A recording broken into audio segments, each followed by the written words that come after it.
डरपोक बनने से बेहतर है मर जाना। ये मोटो है गोरखा रेजिमेंट का, उस गोरखा रेजिमेंट का जिसके जवानों की जन्मभूमि तो नेपाल है, लेकिन वो भारत के लिए अपनी जान देने को भी तैयार रहते हैं और दुश्मनों की जान लेने के लिए भी, जिनके बारे में कहा जाता है कि उनका खास हथियार खुखरी अगर एक बार मयान से बाहर आ जाए तो वो बिना खून चखे मयान में अंदर नहीं जाती है। और अगर 18 इंच लंबे इस खुखरी को दुश्मन का खून नहीं मिलता है तो जवान अपने खून से ही अपने हथियारों की प्यास बुझाते हैं। यही वजह है कि इस रेजिमेंट की बहादुरी से दुनिया की नाक में दम करने वाला चीन भी परेशान रहता है। लेकिन ऐसी आखिर कौन सी वजह है कि नेपाल के ये गोरखा अपने देश की सेना में शामिल होने की बजाय भारत की सेना में शामिल होते हैं? और इस गोरखा रेजिमेंट का ब्रिटिश आर्मी से क्या है कनेक्शन, इसी पर मिलेगा आज का बिन मांगा ज्ञान।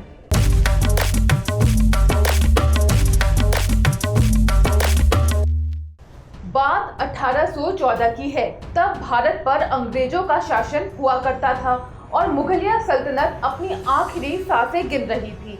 अपने साम्राज्य को विस्तार देने के लिए अंग्रेजों ने नेपाल पर हमला कर दिया। नेपाल की सेना और खास तौर से उनके गोरखा सिपाहियों ने अंग्रेजों का डट कर मुकाबला किया। तब दुनिया के सबसे ताकतवर ब्रिटिश साम्राज्य के साथ नेपाल की सेना ने 1.5 साल तक लंबी लड़ाई लड़ी और ये लड़ाई खत्म तब हुई जब सुगौली की संधि हुई। लेकिन इस लड़ाई में गोरखा की बहादुरी से एक शख्स बेहद प्रभावित था। उसका नाम था सर डेविड ऑस्टर लॉनी, जो ईस्ट इंडिया कंपनी का जनरल था। उसने सोचा कि अगर ऐसे बहादुर सिपाही अंग्रेजी सेना में शामिल हो गए तो सेना को और भी मजबूती मिलेगी। इसलिए उसने नेपाल के साथ समझौता किया। 24 अप्रैल 1815 को सेना में एक नई रेजिमेंट बनाई गई जिसे नाम दिया गया नसीरी रेजिमेंट। बाद में इसका नाम बदल कर दिया गया first King George own Gorkha rifles. इसके बाद से ही अंग्रेजों की सेना में गोरखा को शामिल करने की परंपरा चल पड़ी। ब्रिटिश हुकूमत ने अपने फायदे के लिए गोरखा को सेना में भर्ती करना शुरू कर दिया। अंग्रेज सिख युद्ध हो, अफगान का युद्ध हो, 1857 का भारत का पहला स्वतंत्रता संग्राम हो, पहला विश्व युद्ध हो या फिर दूसरा विश्व युद्ध, गोरखा सब में बहुत बहादुरी से लड़े।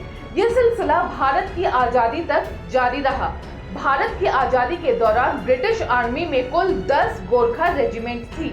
जब अंग्रेज भारत छोड़कर जाने लगे तो उन्होंने गोरखा की 6 रेजिमेंट को भारतीय सेना के हवाले कर दिया। इनमें first King George own Gorkha rifle या Malaun regiment, third Queen Alexander own Gorkha rifles, fourth Prince of Wales own Gorkha rifles, fifth Gorkha rifles या frontier force, 8th Gorkha rifles और 9th गोरखा राइफल्स शामिल थी।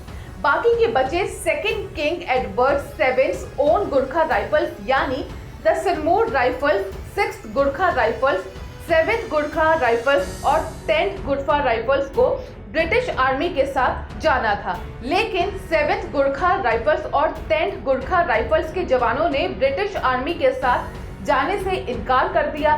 तब भारत की ओर से एक नई रेजिमेंट बनाई गई और इसे नाम दिया गया 11th गोरखा राइफल, जिसमें बचे हुए गोरखा सिपाहियों को शामिल किया गया।